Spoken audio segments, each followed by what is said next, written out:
بات کو اچھی طرح سمجھ لیجئے کہ اس دنیا میں اللہ کا ایک نظام چل رہا ہے، اسی نظام کے مطابق ہمیں باہمت اور حوصلے کے ساتھ آگے بڑھنا چاہیے۔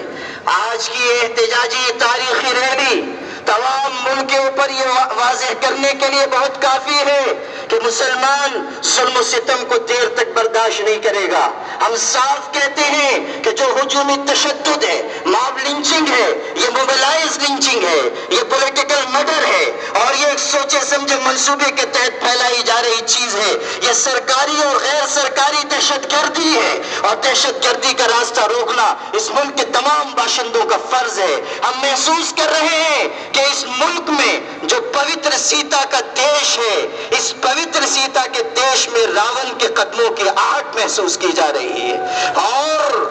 اس کا راستہ روکنا ہم تمام اہل ایمان کی ذمہ داری ہے۔ ماضی میں جو کچھ ہو چکا، لیکن ہم حکومت وقت سے کہنا چاہتے ہیں کہ آپ آگے آئیں اور اس ظلم کے اوپر روک لگائیں۔ ہمارے پرائم منسٹر صاحب جن کا بڑا احترام ہے اور ان کے منصب کی بڑی عزت ہے اور ہم بھی قدر کرتے ہیں، لیکن ہم ان سے یہ کہنا چاہتے ہیں کہ آپ کے لیے کافی نہیں ہے کہ آپ پارلیمنٹ میں یہ صرف یہ کہہ دیں کہ ہم اس گھٹنا پر دکھت ہیں اور اس کے بعد آپ اسے روکنے کی کوئی کوشش نہ کریں۔ گڈ گورننس کا دعویٰ اگر آپ کا ہے، اگر آپ سب کا ساتھ سب کا وکاس، سب کا ساتھ سب کا وشواس کی بات کرتے ہیں، تو آپ کی ذمہ داری ہے کہ آپ اس ظلم کو روکیں، ورنہ یاد رکھیے گا پھر آسمانوں سے ظلم کو روکا جائے گا اور اس کو روکنے کی طاقت آپ کے اندر موجود ہے۔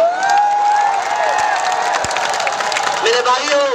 مالیگاؤں غیرت دینی اور حمیت ایمانی کا شہر ہے، اور مجھے خوشی ہے کہ جمعیت علماء جو ایک مذہبی اور ایک بہت ہی معتبر سیاسی سماجی تنظیم ہے اور جس نے برسوں تک اس ملک کے مسلمانوں اور ملک کے باشندوں کی خدمت کی ہے، اس کی آواز پر اور تمام مسالک اور مکاتب فکر اور تمام سیاسی پارٹیز کی دعوت پر، ان کی آواز پر لبیک کہتے ہوئے آپ یہاں آئے ہیں، اور آپ نے یہ بتا دیا کہ آپ مظلوم کے ساتھ ہیں اور ظالم کے خلاف ہیں۔ آپ نے بتا دیا کہ آج بھی آپ کے اندر دینی حمیت و غیرت باقی ہے۔ اس شہیدوں کی یادگار تک آنے سے اور آپ کی اس قربانی سے ایک مرتبہ پھر یہ بات تازہ ہو گئی کہ جن لوگوں نے اس ملک کی آزادی کے لیے اپنا خون بہایا تھا، ہماری رگوں میں انہی کا خون دوڑ رہا ہے۔ ہم ان لوگوں سے تعلق رکھنے والے نہیں ہیں، ہمارے آباء و اجداد وہ نہیں ہیں جنہوں نے انگریزوں کے سامنے جا کر معافی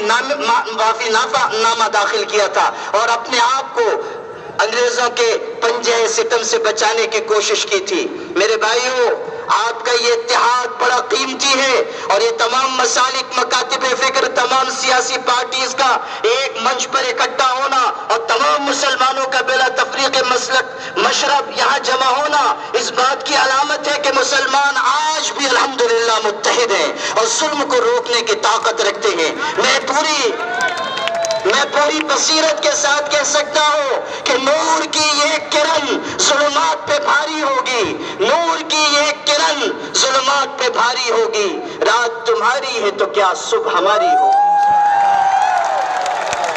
مالیگاؤں کے غیور مسلمانوں، آپ نہ صرف یہ کہ اس احتجاجی ریلی میں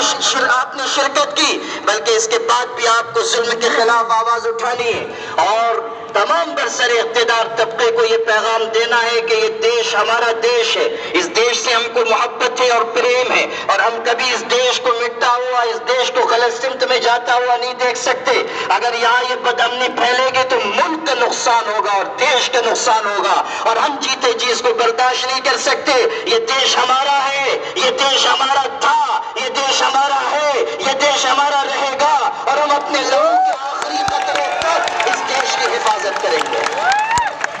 میرے بھائیوں، آج آپ تمام مسلمان بھائی اس مجمع سے یہ پیغام لے کر جائیں کہ آپ کو نہ صرف یہ کہ ظلم کے خلاف کھڑے رہنا ہے، بلکہ آپ کو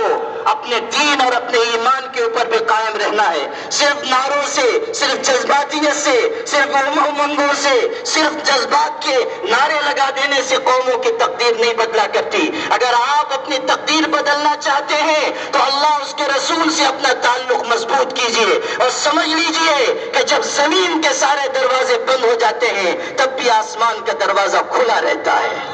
اس لیے میرے بھائیوں، اللہ اس کے رسول سے اپنے تعلق کو مضبوط کیجئے. واپس لوٹ کر آئیے. میں اپنی گفتگو کے آخر میں ایک بات برسر اقتدار طبقے سے کہنا چاہتا ہوں. ایک وقت تھا جب سلطنت عثمانیہ بہت عروج پر تھی، پھر یہودیوں اور انگریزوں کے سازش کی وجہ سے وہ اسلامی سلطنت خطرے میں آ گئی. اس وقت انگریزوں کے نمائندے نے آخری سلطان، آخری خلیفہ ترکی سلطنت کے سلطان عبدالحمید خان سے کہا تھا کہ سلطان آپ ضد چھوڑ دیجئے، ہمارے آگے جھک جائیے، اس لیے کہ آپ کی حالت، آپ کی سلطنت کی حالت وہی ہے جو 32 دانتوں میں گھری ہوئی زبان کی ہوتی ہے. آپ چاروں طرف سے گھر چکے ہیں، آپ کے لیے کوئی راستہ باقی نہیں بچا. تو اس وقت اس سلطان نے یہ کہا تھا، اور وہ آپ بھی اپنے دل پر نقش کیجئے اور برسر اقتدار طبقہ بھی اس کو سنے. سلطان نے کہا تھا میں جانتا ہوں کہ میری سلطنت 32 دانتوں میں گھری ہوئی زبان کی طرح ہے،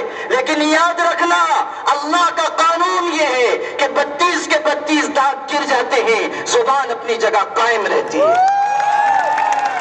آج ہمارے پاس مضبوط قیادت ہے اور آج ہمارے پاس تمام مسالک کا یہ اتحاد ہے. ایسے لوگ ہمارے پاس ہیں جن کو نہ خریدا جا سکتا ہے، نہ ان کو ڈرایا جا سکتا ہے، نہ ان کو چھکایا جا سکتا ہے. میں صاف کہہ سکتا ہوں اپنے ملک کے عظیم قائدین کے تناظر میں کہ ہمارے